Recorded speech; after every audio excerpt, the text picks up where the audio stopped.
My name is Risa, and I live in the state of Oregon. And I first found out about LeafFilter from another friend who lives about 35 miles away in Camas Valley. And he also had the product installed. And we spoke about it on several occasions because I'm getting older and climbing up onto a steep pitch roof is getting dangerous.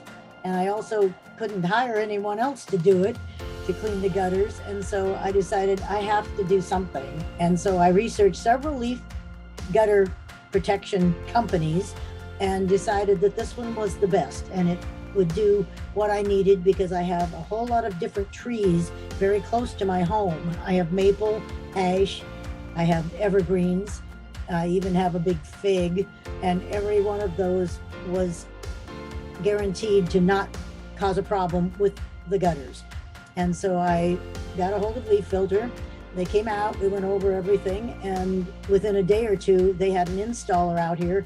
He finished it in just a couple hours, and I had quite a bit on my house, upstairs, downstairs. I have a 2-story plus a garage, and he did a really good job. He was efficient, he was very friendly, he was personable and knowledgeable, and it's been up there now for several months through this pretty bad winter. We've had a lot of rain, and a lot of leaves coming down because of that. And it has not clogged, it has not caused a problem.